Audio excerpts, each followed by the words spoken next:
Okay, चलो तो सबसे पहला काम है हमें रेड हैट इंस्टॉल करनी है। रेड हैट इंस्टॉल करने के लिए जो हमें रिक्वायरमेंट होगी वो चाहिए होगी आईएसओ आप डायरेक्ट गूगल से जाके डाउनलोड कर सकते हो, बट आपको एक यहाँ पे लॉगिन आईडी बनानी होगी। सीधे आपको लिखना है red hat ISO download.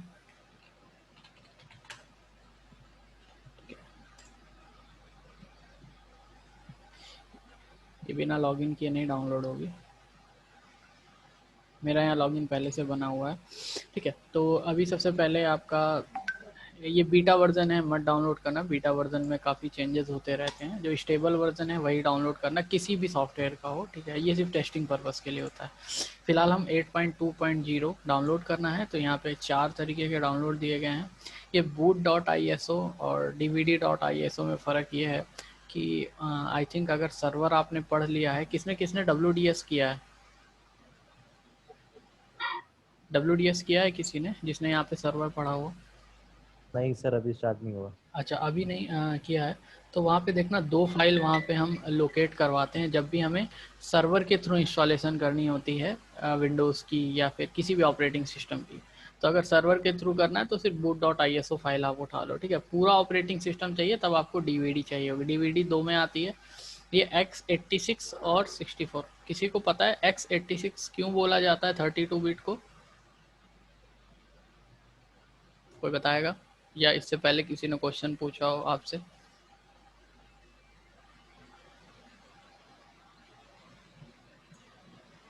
Gajendra, Ashutosh? नहीं पता सर। नहीं पता, ओके।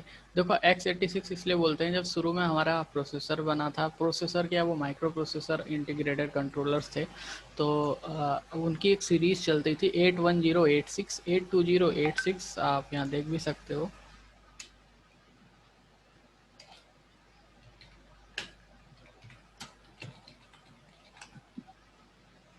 ये पहले ऐसे प्रोसेसर आते थे। ठीक है, तो तब 32 बिट हमारा ओएस आता था और इनमें 32 बिट सपोर्ट कर जाता था, ये आप देख सकते हो। ठीक है, स्टार्टेड में कुछ कुछ ऐसे प्रोसेसर्स होते थे हमारे। ठीक है, प्रोसेसिंग के लिए जो यूज़ होते थे। सो ये सीरीज़ काफ़ी दिन तक आती रही, और क्योंकि इसमें 32 बिट प्रोसेसर सपोर्ट करता था, इस वजह से आखिरी जो हमारी सीरीज़ है 86, ये 81086 है ना, फिर 82086 83086 आया, इसीलिए हम काफ़ी जगह इसको x86 भी लिखते हैं। इसका और कोई मतलब नहीं, इसीलिए कि जब प्रोसेसर आता था तब उसको 86 बोला जाता था। ठीक है, जैसे आप Core i3 Core i5 Core i7 बोलते हो। ठीक है, तो वो अभी भी x86 ही बोला जाता है। और 64 बिट प्रोसेसर आपको पता होगा क्यों यूज़ होता है। अच्छा, कोई बताएगा 32 बिट प्रोसेसर और 64 बिट प्रोसेसर में मेजर डिफरेंस क्या है? विशाल, अर्चना? सर जो 32 बिट उसमें कुछ सॉफ्टवेयर होते हैं वो सपोर्ट नहीं करते हैं, और 64 बिट में सपोर्ट कर देते हैं सॉफ्टवेयर। ये जवाब एकदम रॉन्ग है। कोई और? विशाल? यस? गजेंद्र?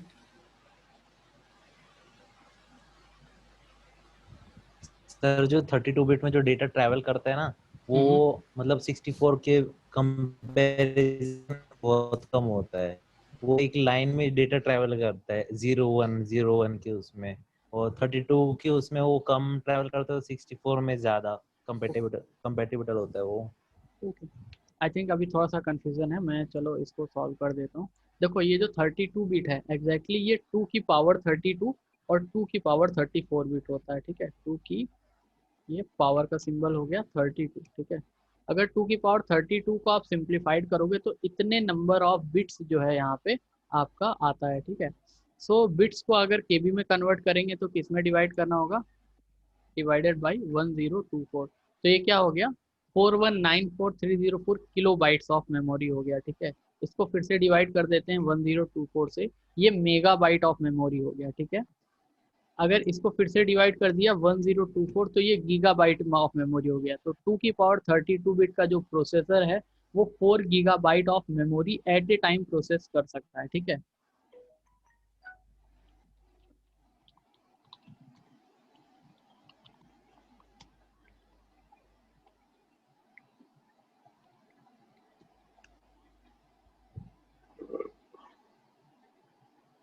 देखो 32 bit processors are perfectly capable of handling a limited amount of RAM that is 4 GB और लेस।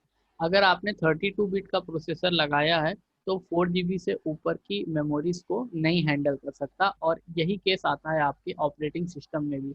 अगर आपका ऑपरेटिंग सिस्टम 32 बिट है तो आप में 4 GB से ऊपर की रैम नहीं सपोर्ट करेगा। इसीलिए कहा जाता है कि 64 बिट डालिए, और कोई मेजर डिफरेंस नहीं है उसके। जो मेन डिफरेंस यही है, 32 बिट का प्रोसेसर या फिर ऑपरेटिंग सिस्टम जो है आपका वो 4 GB या उससे कम की रैम सपोर्ट करेगा, और 64 उससे ज़्यादा करता है। जैसे मैंने ये सॉल्व किया है, आप उसको सॉल्व करके देख सकते हैं। चलो देखते हैं कितना होता है। ओके, काफ़ी ज़्यादा डिजिट्स आ गई हैं यहाँ पे। ये हो गया किलोबाइट में, ये हो गया मेगाबाइट में, this is gigabyte, this is terabyte, और टेराबाइट के ऊपर आता है पेटाबाइट आई थिंक। ठीक है, 16,384 पेटाबाइट ऑफ रैम 64 बिट का प्रोसेसर सपोर्ट करता है। दैट्स वाई हमने 64 बिट से ऊपर की कोई भी यहाँ पे नई जनरेशन नहीं लेके आए। इनफ रैम है अभी के यूज़ के लिए। ठीक है, सो ये था हमारा 32 बिट और 64 बिट में। आप अपने सिस्टम के हिसाब से कोई भी डाउनलोड कर सकते हो, फंक्शनैलिटी दोनों की सेम रहेगी, कोई दिक्कत नहीं है। बट 64 बिट के लिए आपको 4 GB से ऊपर की रैम चाहिए होगी। ठीक है, ओके, तो हम 64 या दोनों वर्जन डाउनलोड कर सकते हैं या सिर्फ 64 डाउनलोड कर सकते हैं, तो मैं यहाँ दोनों ही वर्जन वाला डाउनलोड कर लेता हूँ। तो यहाँ देखो लॉगिन मांग रहा है, मेरे में ऑलरेडी मैंने लॉगिन बना रखा है।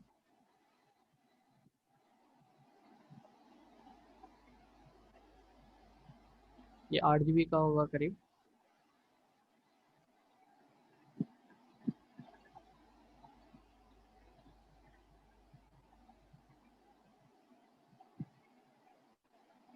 ठीक है, ये देखो डाउनलोडिंग चालू हो गई। मैंने ऑलरेडी डाउनलोड कर दिया है तो इसको मैं फिलहाल पॉज कर देता हूँ। ठीक है, पॉज कर लिया। अब आते हैं VMware में जहाँ पे हमें इसका इंस्टॉलेशन करना है। ठीक है, चलो VMware में राइट क्लिक किया, न्यू वर्चुअल मशीन में आए। ठीक है, नेक्स्ट किया। इन मोस्ट केसेस आप यहाँ पे डायरेक्ट ISO लगा देते होगे, बट ये सही तरीका नहीं है। आप यहाँ पे ISO मत लगाया करो, क्योंकि होगा क्या, अगर यहाँ पे आप ISO दे दोगे तो फिर यहाँ पे आपको यूज़र नेम पासवर्ड मांगेगा, जो आगे जाके मिसमैच ही करता है। सही तरीका ये है कि आप I will operating system later पे क्लिक करो, नेक्स्ट कर दो। उसके बाद जो हमारा ऑपरेटिंग सिस्टम का वर्जन है वो सेलेक्ट करो, तो लाइनेक्स में आता है ये और रेड है। ठीक है, बट हमारे सिस्टम में हाइपर भी इंस्टॉल्ड है। तुम्हारे में हाइपर भी इंस्टॉल है तो उसके थ्रू कर सकते हो। No issue. सर्वर के क्लास कर रहे थे ना उसमें। ओके, देखो 2 हाइपरवाइजर एक साथ सपोर्ट नहीं करता है, सो मैं अभी इसको अनइंस्टॉल करके हाइपर भी नहीं डाल सकता, बट इंस्टॉलेशन का तरीका सेम होगा। आप दोनों देख लेना। ठीक है, कोई दिक्कत नहीं, इंस्टॉलेशन का तरीका सेम होगा। ठीक है, सो और किसी को दिक्कत आएगी तो मुझे बता देना। ठीक है, तो रेड हैट इंटरप्राइज लाइनेक्स 8 ये हमने टिक कर लिया है। ठीक है, नेक्स्ट कर देते हैं। यहाँ पे ये वर्चुअल मशीन का नाम हो गया। अगर पहले से पड़ी है तो चेंज कर लो, नहीं तो देखो मैंने पहले से 2 डाल रखी थी, इसलिए ब्रैकेट 2 इसमें दे दिया। लोकेशन जहाँ पे आपकी जाके फाइल सेव होगी, मैंने सी लोकेशन बाय डिफ़ॉल्ट सेलेक्टेड है। नेक्स्ट कर देते हैं।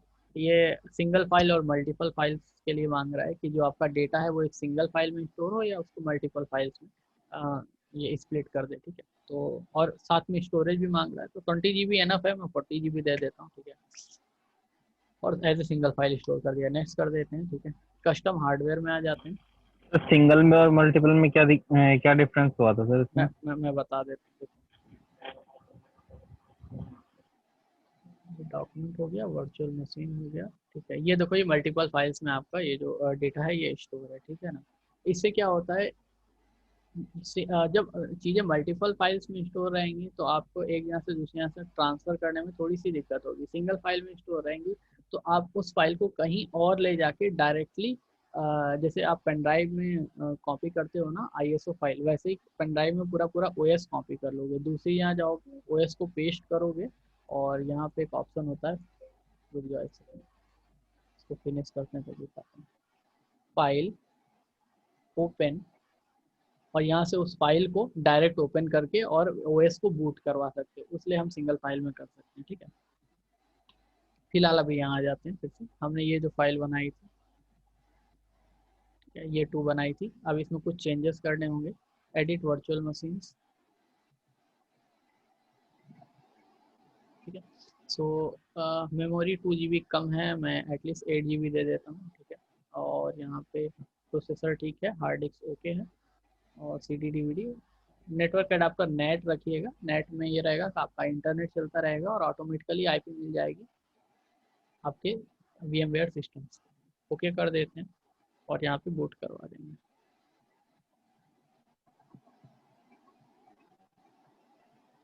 तो इसको यस करते हैं।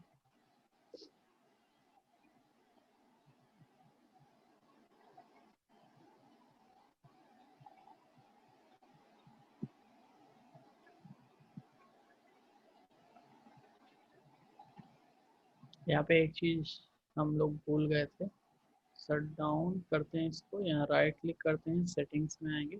आप हाइपर वी में जैसे करते हो आप हाइपर वी में करो, बट VMware में ऐसे ही करना।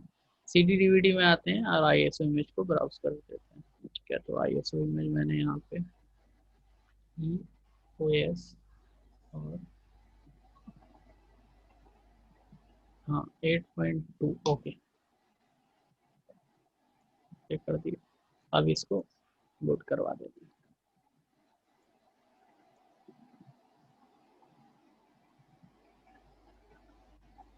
ठीक है। इस पोर्शन को हम बोलते हैं ग्रब, ठीक है। इस पोर्शन को हम ग्रब बोलते हैं। अभी जब दोबारा से स्टार्ट होगा तो और भी सारी चीज़ें मैं आपको बताऊंगा।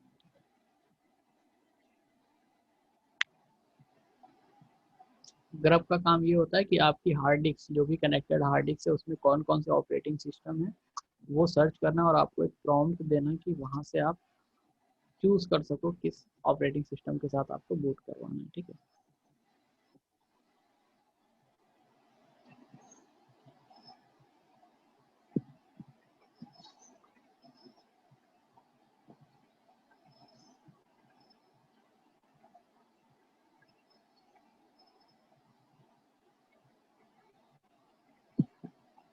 लाइनक्स के कई वर्जन आते हैं, रेड हैट उनमें से एक है और सबसे ज़्यादा यूज होने वाला वर्जन है।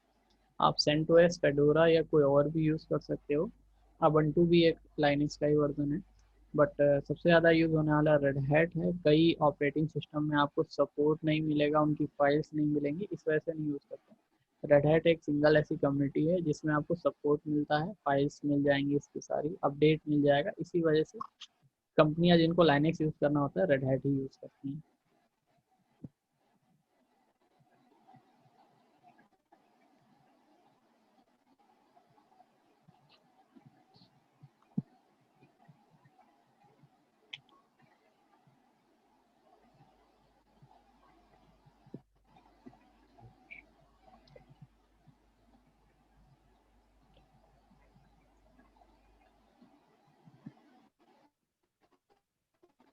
तो इसको बात कर लेते हैं।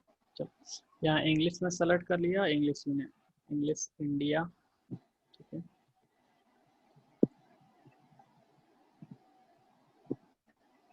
कंटिन्यू कर देते हैं यहाँ पे।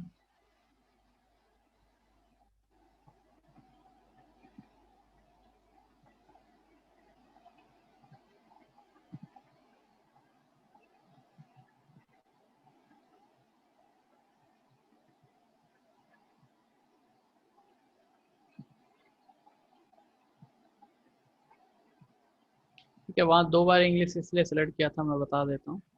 एक होता है लैंग्वेजेस आपकी जो डिस्प्ले होगी, एक होता है कीबोर्ड लेआउट। जैसे कि इंग्लिश तो हर जगह यूज़ होती है, लेकिन दूसरे कंट्रीज़ के कीबोर्ड में आपको रुपी का सिंबल नहीं मिलेगा। बट अगर आप इंडियन कीबोर्ड या इंडियन मार्केट से आपने बाई किया है तो आपको रुपी का सिंबल मिलेगा, ठीक है। तो उस लिए आपको कीबोर्ड लेआउट इंडिया सेलेक्ट करना है, ठीक। और टाइम एंड डेट आप इंडिया ही रखोगे, इंडिया कोलकाता, ठीक है। ये सोर्स ऑटोमेटिकली सेलेक्टेड है। सॉफ्टवेयर सिलेक्शन में बता देता हूँ, जैसे सर्वर विद GUI सेलेक्टेड है, लेकिन इसी समय अगर आप file transfer protocol, file server या फिर मेल सर्वर बनाना चाहते हो तो यहीं से डायरेक्ट सेलेक्ट कर सकते हो। आप बाद में भी जाके इसको ऑन कर सकते हो, ऐसा कुछ नहीं है, ठीक है। यहाँ पे मैंने डन कर दिया, ठीक है। जो जैसे था वैसे रहने देते हैं। और ये इंस्टॉलेशन डेस्टिनेशन है, ओके करके यहाँ पे हम कर देते हैं डन।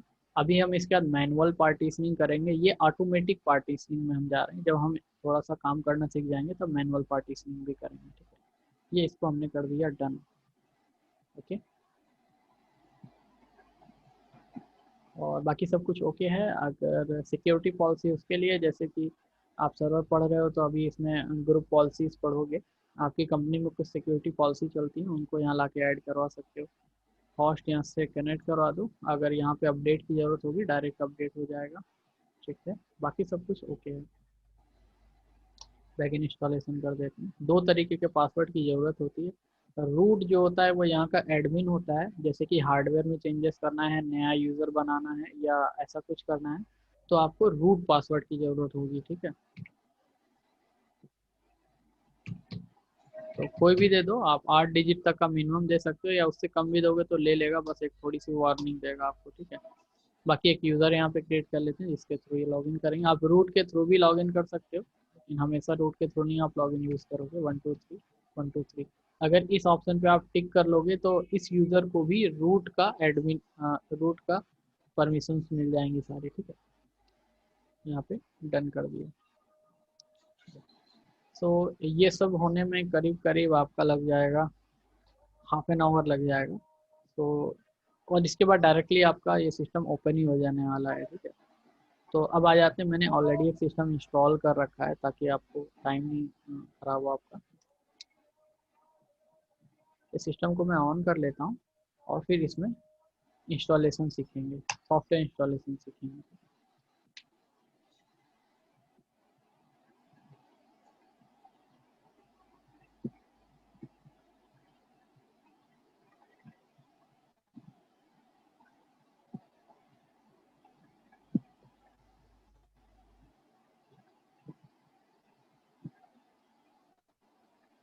ठीक है, यहाँ तक किसी को कुछ पूछना है तो पूछ सकता है।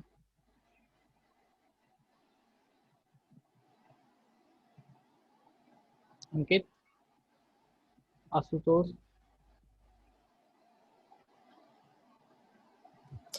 सर इसमें जो हम रैम देते हैं हाँ हाँ, उसके लिए हमारे जो पीसी है उसका भी रैम का ज्यादा होना जरूरी है ना, 12 या फिर 16 GB?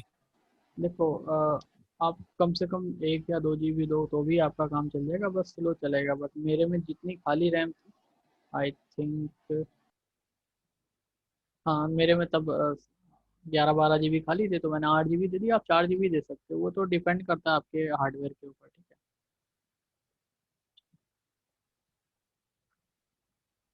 और कुछ पूछना है किसी को? गजेंद्र, विशाल।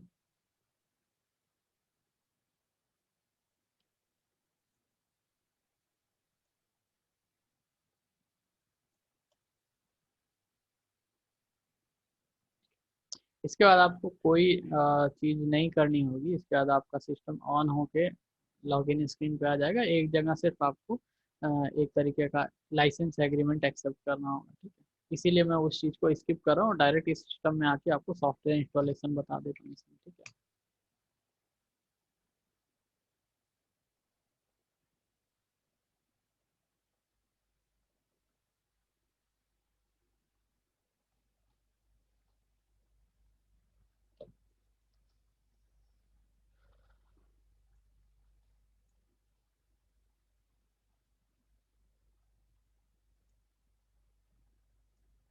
ठीक है। सो ये आपका ऐसे सिस्टम ऑन होके आ जाएगा। ठीक है, इसको मैं यहाँ से हटा देता हूँ। चलो, जब आपका लॉगिन हो जाएगा तो ऐसा सिस्टम आएगा। ये राइट साइड में सबसे ऊपर जो आपका ये पावर बटन है, यहाँ से आप इंटरनेट को कनेक्ट या डिस्कनेक्ट कर सकते हो। जो अडाप्टर है आपका, ब्लूटूथ अगर आप में है तो ऑन ऑफ कर सकते हो यहाँ से। सब में नहीं आएगा, जिसके लैपटॉप में ब्लूटूथ है उसमें ही आएगा। ठीक है, यहाँ जो डिवाइसेस आती हैं, ये इस वीएम में जो भी डिवाइसेस आती हैं वो आप इस जगह से जाके मैनेज कर सकते हो। आप जाओ वीएम में, रिमूवेबल डिवाइस में, जो भी डिवाइस यहाँ से कनेक्टेड करना जाता है, लाइक मैंने अगर प्रिंटर लगा रखा है तो कनेक्ट कर दूंगा डायरेक्ट इस सिस्टम के अंदर, वो वर्चुअल सिस्टम के अंदर कनेक्ट हो जाएगा। ऐसे ही नेटवर्क अडाप्टर है, या फिर मेरा जो कैमरा है अगर मैं कनेक्ट करना चाहूँ तो मेरे ओरिजिनल मशीन से डिस्कनेक्ट होके इस बैकएंड वाली मशीन पे आ जाएगा। ठीक है, तो ये सारी चीज़ यहाँ से वॉल्यूम आप घटा बढ़ा सकते हो। ठीक है, अब आ जाते हैं एक्टिविटीज सेक्शन में। एक्टिविटीज पे क्लिक करोगे तो कुछ ऑप्शंस मिलेंगे, जैसे सबसे पहला फायरफॉक्स आपका इंटरनेट यूज़ करने के लिए, दूसरा फाइल्स मैनेज करने के लिए, तीसरा एक तरीके का ऐप स्टोर है बट ये जनरली इतना ठीक से वर्क नहीं करता है इसमें। ठीक है, फिर आपका हेल्प सेक्शन आ गया और आपका टर्मिनल। मोस्टली काम आप इस टर्मिनल के थ्रू ही करोगे। ठीक है, सबसे पहले हम देख लेते हैं कि पहले क्या हमने कुछ इंस्टॉल किया है सॉफ्टवेयर, जैसे यम इंस्टॉल रेपोजिटरी।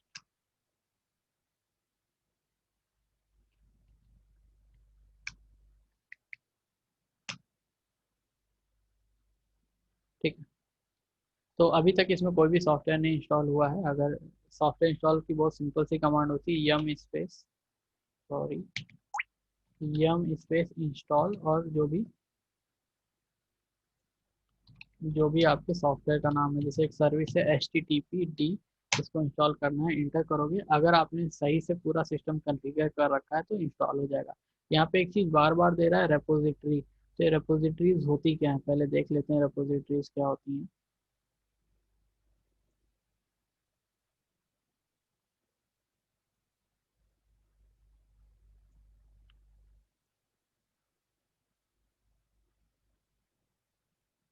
ठीक है, यहाँ पे आप दो चीज़ देख रहे होगे, ऐप स्ट्रीम और बेस ओएस। ठीक है, जब भी आप कोई सॉफ्टवेयर इंस्टॉल करने जाते हो तो उसका कुछ रिक्वायर्ड मिनिमम सॉफ्टवेयर होते हैं। लाइक अगर आप एक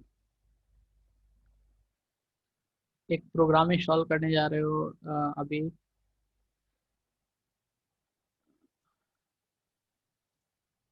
इसमें इसमें किसी ने ग्राफिक्स पे काम किया इससे पहले क्या, एनीवन? ग्राफिक्स का कोई सॉफ्टवेयर बताएगा? No sir. मैं नहीं। बताता हूँ।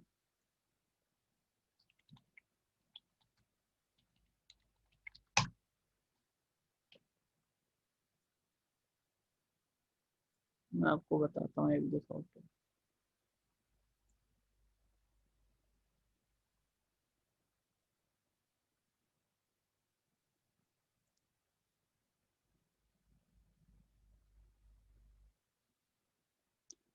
अच्छा, कभी आपके साथ ऐसा हुआ है कि आप सॉफ्टवेयर इंस्टॉल कर रहे हो और .NET फ्रेमवर्क मांगता हो इंस्टॉलेशन के लिए, ऐसा कहीं आपने देखा है? हाँ सर। हाँ, ऐसा हुआ होगा जरूर। ठीक है, तो वो सॉफ्टवेयर की रिक्वायरमेंट होती है। ठीक है, ऐसे ही जितने भी लाइनेक्स में सॉफ्टवेयर बनाए जाते हैं, वो इन ऐप स्ट्रीम में जो पैकेजेस पड़े हुए हैं इनके बेस पे, या फिर जो बेस ओएस में जो पैकेजेस होते हैं वो बेसिकली आपके टूल्स होते हैं जो कि ओएस के लिए ज़रूरी होते हैं। और ऐप स्ट्रीम में जो पैकेजेस, एक तरीके के इनको सॉफ्टवेयर, रिक्वायर्ड सॉफ्टवेयर बोल सकते हो, ये उस लिए ज़रूरी होती हैं जब आप कोई थर्ड पार्टी सॉफ्टवेयर लाके इसमें इंस्टॉल करते हो। ठीक है, लाइक मैं VLC पे चलता हूँ सबसे पहले।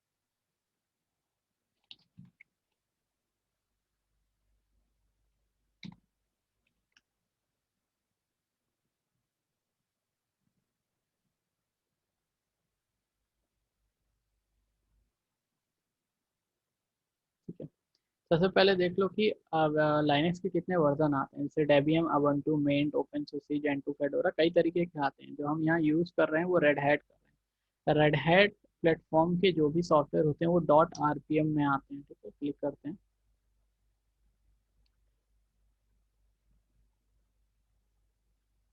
तो जैसे कोई भी सॉफ्टवेयर है हम उसको रेड हैट का ही लेंगे या सर और किसी उसका भी ले नहीं, सकते हैं? और किसी का नहीं ले सकते, इसमें .rpm नाम से ही सॉफ्टवेयर आते हैं। इसे देख रहे हो .rpm? ठीक है, अगर यस आपने सर। DEB ले लिया या कोई और ले लिया तो इसमें नहीं चलेगा। जैसे मैं क्रोम डाउनलोड करता हूँ, ठीक है, क्रोम डाउनलोड फॉर लाइनक्स।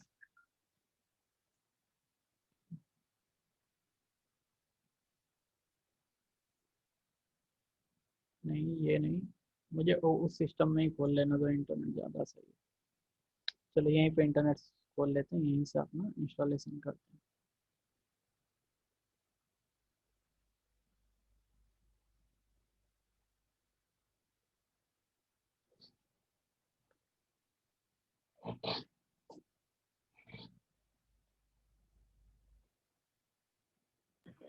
तो सर जैसे कुछ सॉफ्टवेयर रेड हैट के ना हो तो सर उसको कैसे करेंगे? रेड हैट के सॉफ्टवेयर नहीं होंगे तो ऐसा तो पॉसिबल नहीं कि रेड हैट के लिए सॉफ्टवेयर नहीं बनाओ। लाइक अगर मैं बोलूँ कि लेकिन सर आप, अगर मैं पूछ रहा हूँ सर वैसे अगर ना हो तो तो कोई ऐसा कैसे तरीका करें? नहीं है। रेड हैट के .rpm में ही होना पड़ेगा, कोई कन्वर्टर तो आता नहीं है। लाइक जैसे आप प्ले स्टोर में बहुत से ऐसे सॉफ्टवेयर होते हैं जो प्ले स्टोर में पहले आ जाते हैं, एप्पल स्टोर यस में सर। बाद में आते हैं। तो फिर कुछ यस सर। पॉसिबिलिटी नहीं है ना कि एप्पल वाले यूज़ कर सकते। देखो थर्ड पार्टी एप्लीकेशन तो बहुत आते हैं, बट जेन्युइन कोई ऐसा रीजन आपके पास एप्लीकेशन नहीं है जिसके थ्रू आप यूज कर सको, ठीक है। तो यहाँ ठीक है।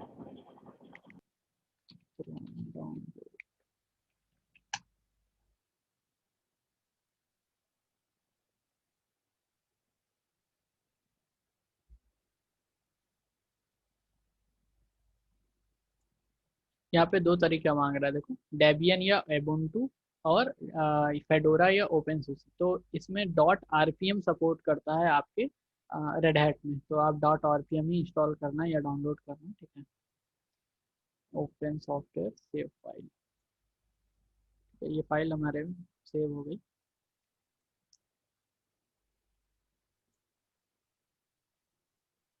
तो ऐसा कुछ आपके सॉफ्टवेयर्स दिखेंगे जो बाहर से आप उनको डाउनलोड करोगे, ठीक है। अगर आप इसको डायरेक्ट इंस्टॉल करते हो तो देखो दिक्कत कहाँ पे आएगी। पहले मैं इस डायरेक्टरी पे, जो डाउनलोड्स डायरेक्टरी, यहाँ पे चला जाता हूँ, cd/home कामरूज डेस्कटॉप और डाउनलोड।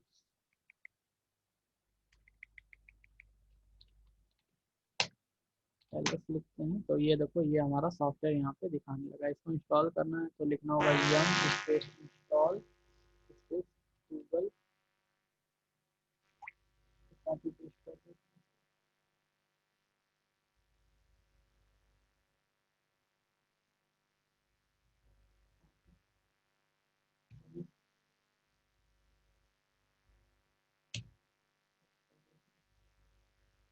यहाँ पे कुछ चीजें दे रहा है, जैसे लाइब्रेशन फॉन्ट नीडेड, ठीक है। गूगल क्रोम को इंस्टॉल करने के लिए ये सॉफ्टवेयर चाहिए। लाइव ऐप इंडिकेटर ये सॉफ्टवेयर चाहिए, और लाइव vulkan डॉट सो ये सॉफ्टवेयर चाहिए, ठीक है। या तो ये सॉफ्टवेयर आप इंटरनेट से उठा के डायरेक्ट इसमें डाल दो, पहला तरीका ये है। बट ये जितने भी सॉफ्टवेयर डालोगे सबके लिए कोई ना कोई लाइब्रेरी मिसिंग ही दिखाएगा। तो इसके लिए तरीका ये है कि हम यहाँ पे एक लाइब्रेरी या रेपो लिस्ट बोलते हैं वो क्रिएट कर लें। तो मैनुअल रेपो लिस्ट कैसे क्रिएट करते हैं, ठीक है, चलो देखते हैं। आप एक्टिविटीज में जाओ, फाइल मैनेजर में जाओ, ये देखो ये डीवीडी ऑटोमेटिक आप में लगी हुई है, इंस्टॉलेशन के समय ही आपने इस मशीन में लगा दी थी। और ये दो फोल्डर, पहले इन दो फोल्डर्स को आपको कॉपी करना होगा अपने मेन सिस्टम में। ये डीवीडी में है अपने मेन सिस्टम, दैट मीन्स ये कंप्यूटर के अंदर इस किसी फोल्डर में आपको कॉपी करना होगा ये दो आपकी डायरेक्टरीज को। तो कॉपी करने के लिए आपके पास कमांड है cp स्पेस -R, और अब डायरेक्ट आप नहीं लिख सकते, इसकी लोकेशन पूरी लिखनी होगी। तो इसकी लोकेशन, इस पे होवर करो, देखो लिखा है, इससे माउस ले जाके होवर करना अपने पीसी में। रन मीडिया यूजर का नाम है और डीवीडी का नाम है, ठीक है। तो cp slash run media user का नाम है, फिर डीवीडी लिख देते हैं, और इसमें किसको कॉपी करना है, ऐप स्ट्रीम को। और कहाँ पे कॉपी करना है, फॉरवर्ड स्लैश, दैट मीन्स ये जो मेरी डायरेक्टरी है ये माई कम, यहाँ लोकल डिस्क CDE नहीं होता है, बाद में हम बनाते हैं। यहाँ पे सिर्फ एक ही ड्राइव आती है, उस ड्राइव का नाम होता है स्लैश, बाद में हम बनाते हैं और भी डायरेक्टरी, ठीक है। इस स्लैश डायरेक्टरी के अंदर आप एक नया फोल्डर बना दो, यहाँ पे ऐसे नहीं बनेगा।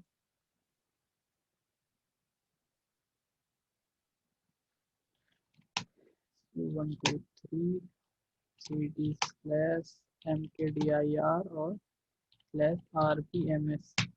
आरपीएमएस नाम का एक फोल्डर हमने इस डायरेक्टरी में बना दिया, होप तो आ भी गया होगा,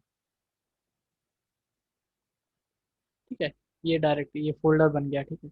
इस फोल्डर में हमें उठा के वो सारा कॉपी करना है, ठीक है। तो हम कमांड के थ्रू ही यहाँ पे कर पाएंगे, ड्रैग एंड ड्रॉप फीचर नहीं होता है, ठीक है।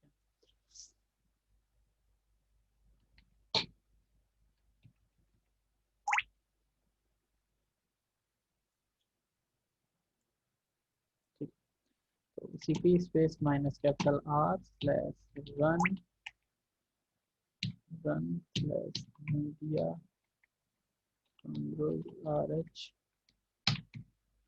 और ऐप स्ट्रीम, इसको /rpms में कॉपी कर देना है, एंटर कर दिया।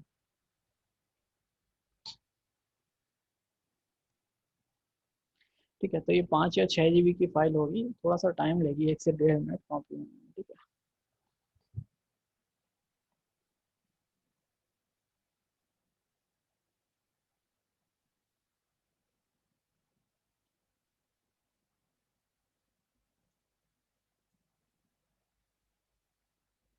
ठीक है, देखो कॉपी हो रही है, थोड़ा सा टाइम लगी कॉपी होने में। इसके बाद जो दूसरा हमारा फोल्डर है, दूसरा फोल्डर है बेस ओएस, इसको हमें कॉपी करना होगा। इन्हीं दोनों में सारे जितने रिक्वायर्ड सॉफ्टवेयर के लाइब्रेरीज होती हैं। और जब आप एज ए सिस्टम एडमिन काम करोगे तो इन्हीं लाइब्रेरीज को आप मेंटेन करके रखते हो, तभी आपके सॉफ्टवेयर एफिशिएंटली इंस्टॉल हो पाते हैं। देखिए ये सिस्टम कहाँ तक पहुँचा अभी। हाँ हो जाएगा, 4 फाइल और बची हैं, 4-5।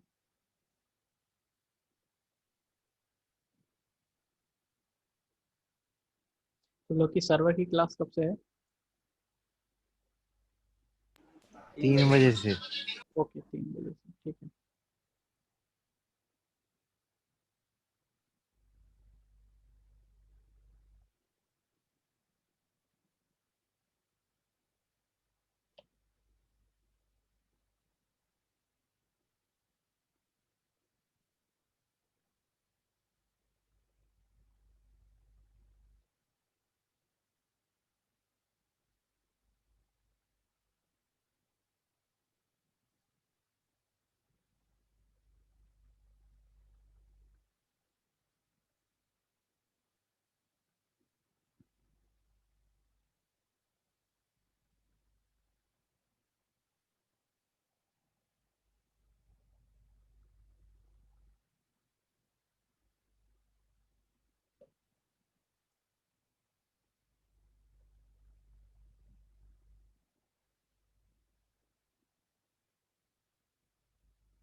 अभी 2 GB कॉपी है, 5 या 6 GB का फोल्डर है, थोड़ा और टाइम ले लेगा ये। देखो कितने GB का है ये।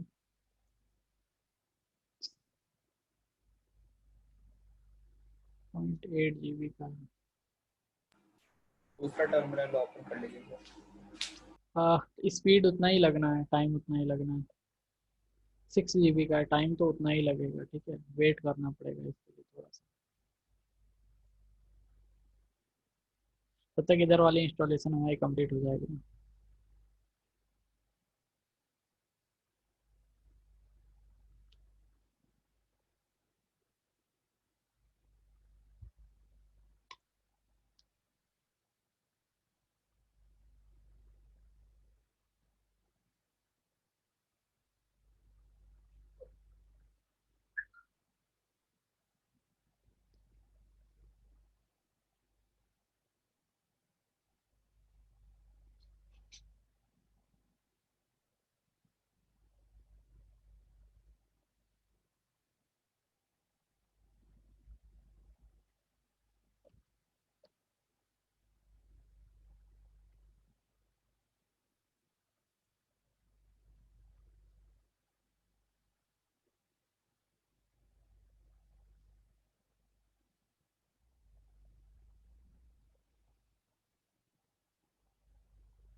ओके, ये भी कंप्लीट हो गया है।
अभी ये कॉपी चल रही है ना, 1-2 मिनट और वेट कर लो, हो जाएगी कॉपी ये, क्योंकि 5-6 जीबी का है और वीएम टू वीएम कॉपी में थोड़ा सा टाइम भी लेता है।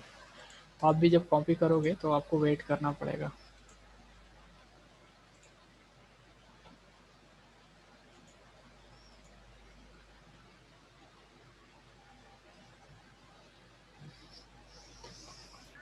सर तब तक हाइपर वी में भी एक प्रैक्टिकल दिखा दो, मतलब ऊपर ऊपर से। क्यों हाइपर वी में? तो देखो एक्चुअली 2 हाइपरवाइजर एक साथ नहीं पढ़ सकते। हाइपर वी और VMware मेरे अच्छा। साथ एक साथ नहीं चल सकता, इस वजह से मैं नहीं करवा सकता, क्योंकि फिर मुझे सारा कुछ अनइंस्टॉल करना पड़ेगा। और क्योंकि 2 सिस्टम ऑलरेडी चल रहे हैं, अच्छा 16 GB रैम है मेरे पास।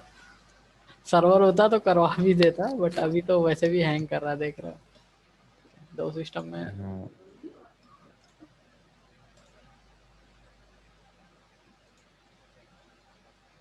मैं इसको बंद कर रहा हूँ क्योंकि ये फाइनल स्टेज में है और ये काफ़ी ले भी रहा है, टाइम भी ले रहा है। इसको हम यहाँ से सस्पेंड कर देते हैं, नहीं हो सकता।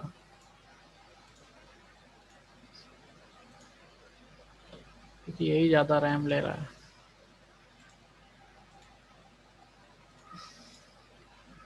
कॉपी में बहुत टाइम ले लिया।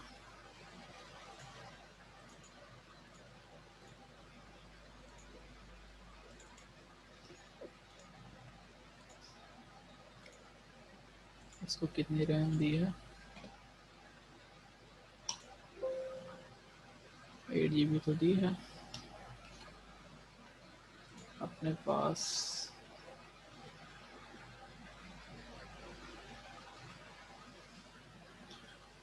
थोड़ी और बढ़ा देते हैं इसको, 10 कर दें।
आई थिंक ये भी हैंग कर गया, इसको भी मैं एक बार रिस्टार्ट कर लेता हूँ।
पास तो रैम भी है अवेलेबल।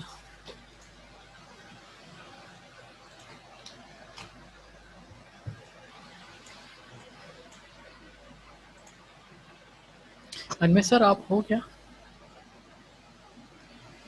सर मैं अभी रिमूव कर रहा हूँ, मैं एक बार रिस्टार्ट कर रहा हूँ, पता नहीं क्यों बहुत ज़्यादा हैंग कर रहा है। ठीक है मैं रिमूव हो रहा हूँ बट आप मत होइएगा, ठीक है? मैं अभी ठीक। कम बैक कर रहा हूँ, ठीक है?